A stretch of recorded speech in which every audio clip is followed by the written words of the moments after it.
What do you understand feminism to mean, and how can other people think about that? Well, for me, it means that I have male privilege. And just by walking into a room, I've never thought of me being the only male in the room or that I'm a man that I'm walking into a meeting. But just about every woman has walked into a business meeting and thought to themselves, I'm a woman walking into a business meeting. Just about every woman has.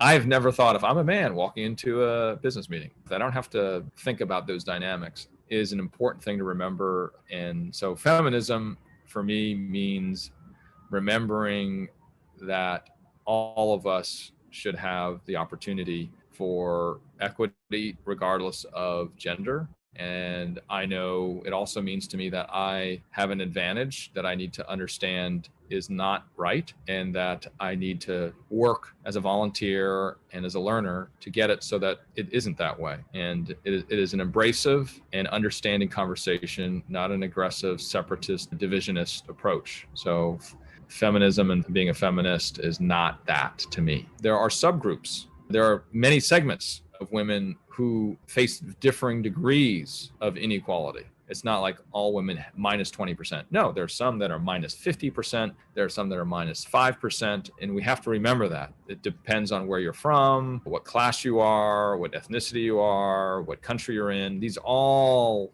fit into that equation.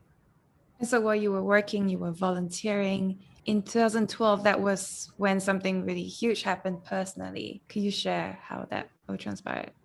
Well, 2012, there's a lot of things that happened. So my father, we went to a gathering that we normally have every year. It's a Christmas gathering. So all those siblings I've been talking about, we gather, all the children come, we eat, we celebrate. My father's younger sister comes over to me and says, Richard, your dad's forgetting his siblings' names. And they grew up as 13. They grew up poor. They knew each other's names. Like they were their own best friends, right? You know what that's like, because we see the stories. We see the stories of those families that, yeah, they may grow up without a lot, but they have each other, and it's really strong, right? So when he was forgetting their names, we said we need to get a test. He said, well, really, I don't know. And said, no, get it. And said, oh, okay. My dad was the kind of guy that would go to doctors. He was not afraid of them. But this one he didn't, because it's such a big idea. This was a big idea that your brain was losing its power. And he went in and they said, yeah, it looks like you have early indications of dementia. And then began that sort of long trek of it being Alzheimer's. And today, so he's now 7 or 8 years in of living with Alzheimer's. And it is the typical, I've been told, lifespan after diagnosis of Alzheimer's is 7 years, typically. And then they pass. So he's doing really well. I mean, he's 8 years in and he can't eat. He only has a stomach tube for food, and I order the food for him that arrives every month. He can't walk, and he stopped talking about a year and a half ago. But he's still there. At least last time I saw him. Because of COVID, I've not seen him in person physically in a year. From that Christmas dinner and your Aunt Fanny came and told you this is something that's a big deal, was it something that was hard for you to grasp? Because your father was the hero. He was teaching you to shave and just teaching you all these things. And there's a possibility that you could be losing him in front of your eyes. Yeah, certainly it was not easy, but it was more fighting to make it the best it could be along the way. So yeah, there've been days of crying. There's been days of laughing like I've never laughed before. And he has done and said things over the last 8 years that were really, really helpful for me and my siblings and my mother too. And so, yeah, it's been tough for all of us, and it's made us age faster, but it's okay. For instance, I would not have started speaking on caregiving. In the United States, there's over 53 million family caregivers, no pay, no training. We're only 35 million people. That's a lot of family taking care of family, but we don't talk about it.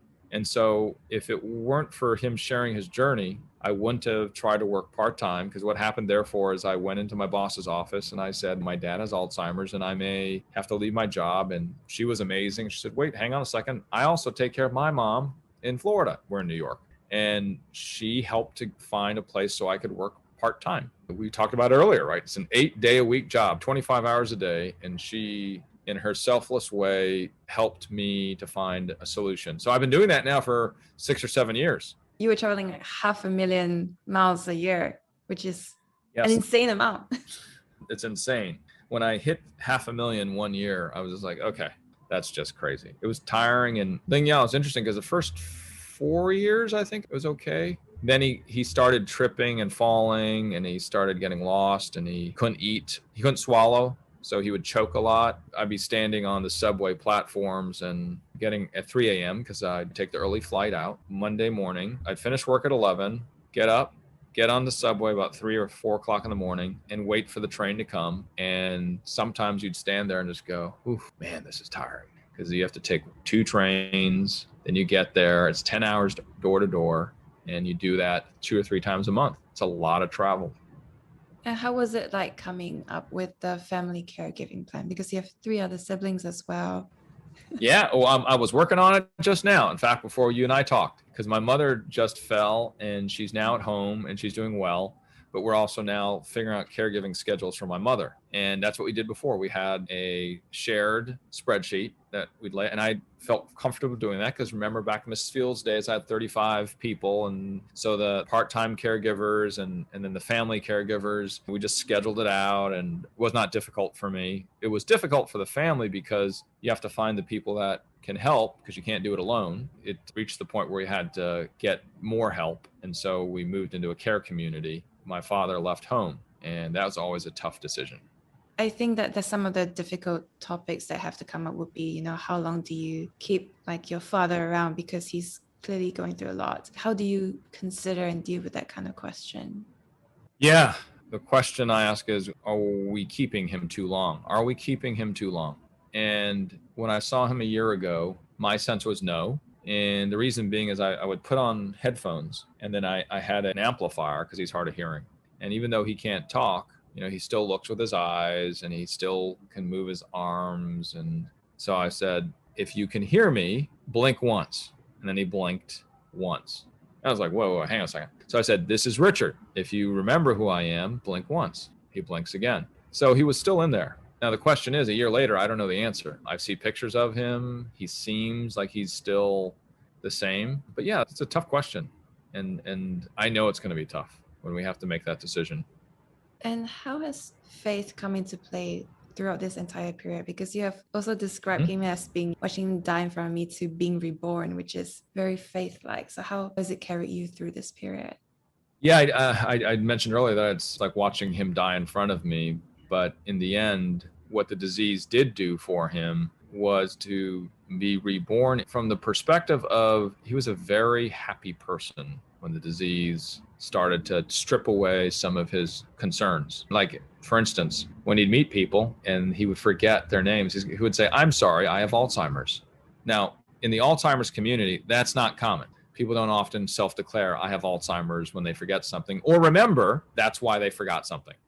So he was funny that way. And he began to hug people. Like for me and all the family, he would, not that he was not that way before, but he would hug us, kiss us on the cheek and say, I love you. You're so wonderful. You're so good. And then 30 minutes later, he would hug you and kiss you on the cheek and say, I love you. You're so good. You're wonderful. And so it was funny because it would happen, in a day's time, dozens of times. He would do it genuinely with a smile all the time. So yeah, he was a different person. He was in a way, as he has been dying in front of us, as we all are in some way, he was also reborn because of Alzheimer's into this amazing person. Even my mother, I bet you, was like, who is this guy? He's so amazing.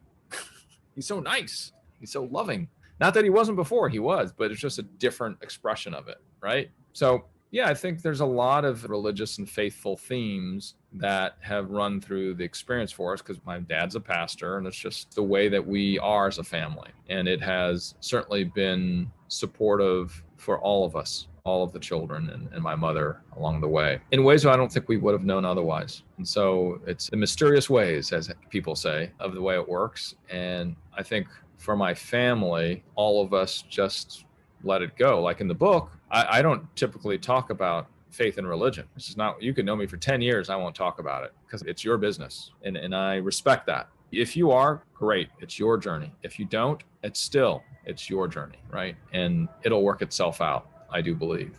So in this book, because we were talking about my father and about selflessness, I did discuss it for the first time. And it is a little strange, especially as a journalist, and also me being me. I just don't talk about it. But part of being selfless is to find out and try to figure out what are the right ways to be vulnerable. And I ain't no expert, but in the book, because we're able to think about it, we try to be as open and vulnerable as possible because it's productive, and to do it in a productive way, I should say. But yeah, although the book is enough about me, the unexpected power of selflessness, I am definitely a work in progress. It's more like, as a reporter, what am I learning about it?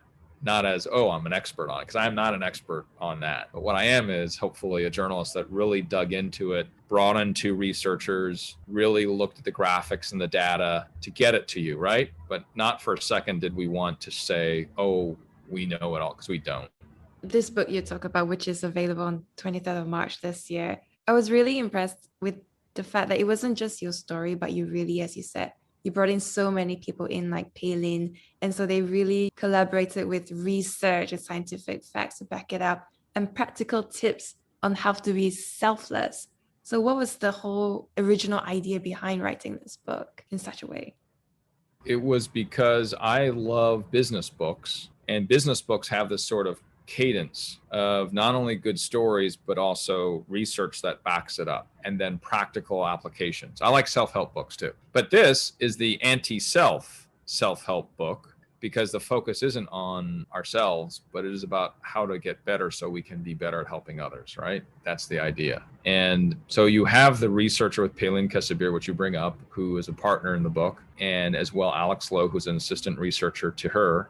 We actually had to pull out some of it because we had so much. If you have too much, sometimes it is, right? It'll slow you down. And the reason why we did it that way is because as a journalist, I don't believe you can just say it, you have to show it. And so the way we showed it was through the research, and then we showed it was through the exercises. There's a scoring system in the book that if you wanted to see how selfless you are, you can fill that out. There's also the problem of being too selfless. And so there's also a scoring system in there to figure out if you give too much. And then there are exercises that you can do every day with people at work and at home. And we talk about relationships and selflessness. So hopefully there is somewhere, some way that you can take something away from it. Because the idea is these selfless things don't need to be like big gargantuan things.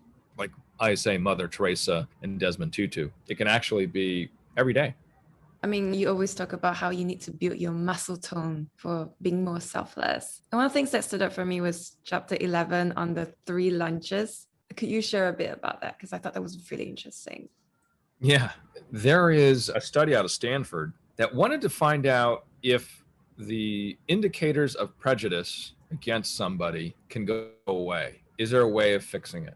And so what they did is they took a whole bunch of respondents for the survey. And let's just say you and I, we have prejudice against each other. So I don't like beige. You don't like gray. All right. But what happened is the measurements of the prejudice that we had before we were like up here, high.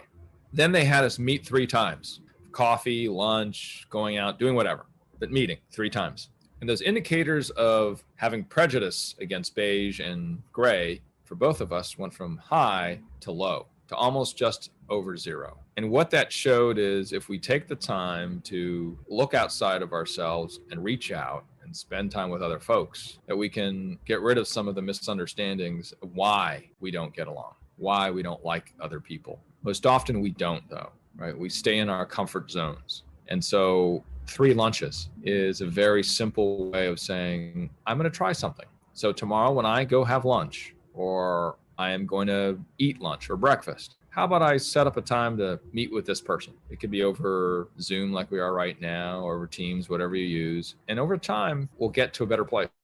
So that's what 3 lunches is about. And so people can learn all these practical tips from your book. But another final thing I want to talk about before we wrap up is Sky Blossom.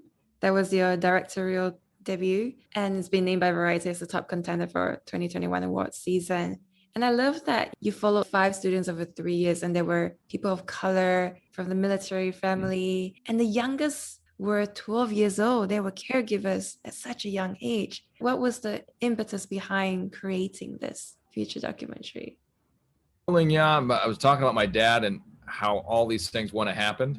I wouldn't have started becoming a caregiving champion or caregiving ambassador. And I certainly wouldn't have done a movie. But the movie was inspired certainly by my own experience and by talking to so many people around the world, around the country about caregiving. And that gap, like we just didn't understand that it's an important thing and it's really common, but not many people know about it. Even caregivers themselves don't even know that there's so many. They don't even call themselves caregivers. They don't do that. So it's a cultural problem. And part of cultural solutions often do come from movies. Movies are a strong cultural underpinning or leg to the stool of the way we see things. So then began that not-for-profit movie that was called Sky Blossom, focusing on 5 student caregivers. Actually, age 11 when I first started filming to 26. They're all doing really well. I just talked to 3 of them over the last 2 weeks, and I'm talking to another couple next week. The purpose is to show that family caregivers are of all ages. There's 5 million student caregivers like them, 5 million. And we just talked to 5 in that movie. Why was it called Sky Blossom? Sky Blossom is, it's kind of a funny name, right? It's a hopeful name just by themselves. We want to show that these are inspiring caregivers. These are inspiring students that you will cry watching the movie, but not because of sadness, but because of inspiration. It's an inspirational cry. And Sky Blossom was chosen because during World War II, when parachutes were used and planes were used in war, what would happen is if troops were behind the front line and needed help, the parachuters would come in on the planes, right? And their parachutes would open, but when the parachutes would open, they would look like blossoms opening. And so the troops on the ground would look up and say, oh, here come the sky blossoms. They're in the sky, there's blossoms opening. All of the children that we chose for the movie are in military families.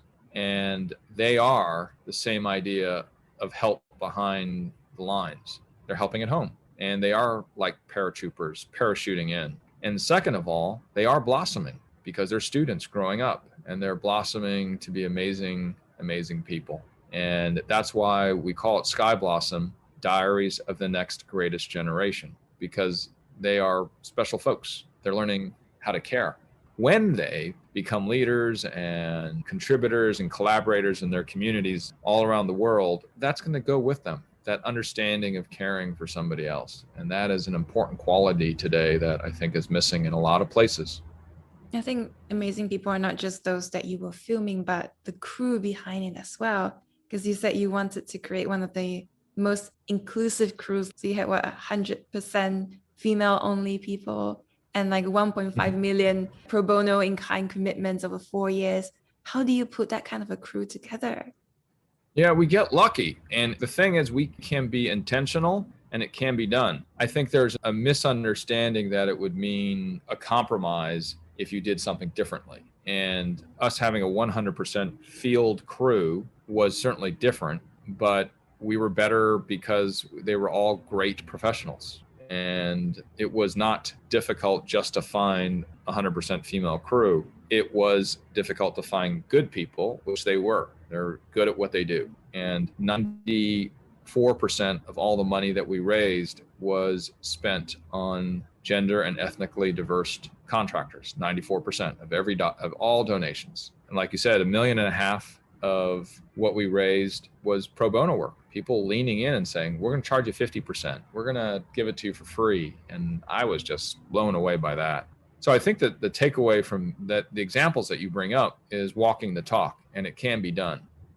I think 80% of them had caregiving experiences personally as well. So it was very, very personal. That's right. To them. One of the things I noticed in the film is that joy is such an important component of it. And you see these little things like laughter or like the wife pinching her husband's butt. And I imagine that in the caregiving experience, joy is quite hard to find, actually. So was there a reason behind why you chose to feature it so prominently? Yes, because I found it my experience that there was a lot of difficulty, but we always found a way to find new joy and new laughs. And so I knew personally that there's a lot of tough stuff in there, but let's try to also create new opportunities of joy. And that's what we were looking at for the movie and the characters, the cast, if you will. because they did. I saw it. Like when we were filming, it's like, oh, there they are. They're laughing and they're having a good time. We're not asking them to laugh. We're not asking Rocio to pinch Brian's butt. We're not doing that. They're just doing it on their own, right? And sometimes we'll think of a topic like caregiving and go, oh, that's got to be a certain type or mood, right? Instead, because we were all caregivers, 80% of us, as you noted, were caregivers, we knew the complexity. We knew that there were a lot of layers to it. I know in the edit room, I was like, put that back in. There's a part in the movie where Chaz and Darren are laughing with each other. And because she's helping him with his legs, because both of his legs were amputated. And she's helping him put on the legs. And it's very, very intense, right? Because this is not easy but then they're laughing at the end of it together. And I said, we got to have that in there, because they weren't laughing necessarily because they had done this for many, many years. They're laughing because they're a family and they can laugh. We didn't want to overly stereotype that caregiving is negative, because there's a lot of really amazing things. All caregivers, I would say, or most caregivers will reflect on their caregiving time and say, well, yeah, it was really, really tough, but it was really, really great in many other ways too. And one of those pieces of greatness is the new laughs and the new joy. Do you feel that the filming of Sky Blossom changed you in some way? Oh, yeah. Well, yeah, I learned a lot.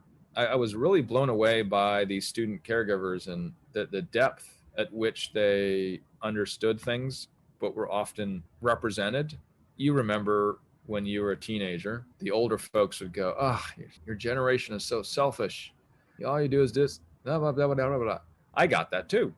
And this is why when I was seeing them, I already had an inkling. I had an idea that they were not going to fit this stereotype. I'm sure there are days where they're selfish. There are days where they're teenagers. There are days they're students. And we're human. We're allowed to be like that. But the majority of who they are was the opposite of that. And so it changed me because it reaffirmed not only that I should try more often to think twice, because I try and I don't always do it, before making any sort of assumption about somebody. Because if you look at all these 5 students, when you first meet them, you would not know what they have on the other side of the coin. Huge, huge, huge capabilities and understandings. Even one of the mothers said after watching the film, wow, my kids really are special. I was like, yeah, they are. Yep.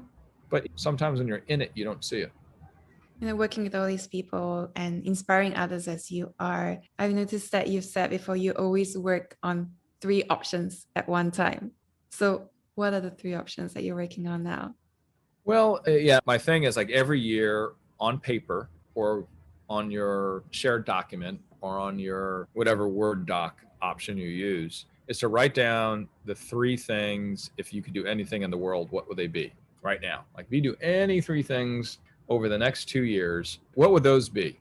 And right now, if it could be anything, it would be to stay a journalist and have the honor of working at 30 Rock. It would be to do another book and do another movie, because there's more things that need to be told. There's more opportunities to improve culture. There's more opportunities to improve learning.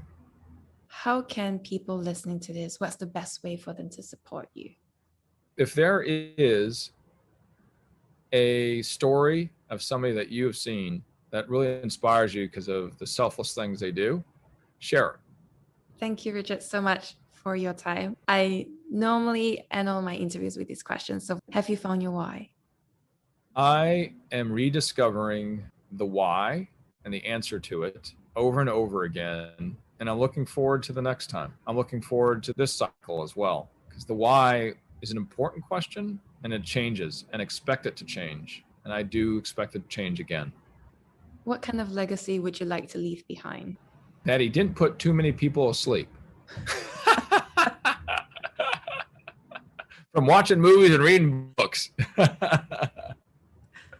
What do you think are the most important qualities of a successful person? Practicality. And where can people go to support you and follow what you're doing?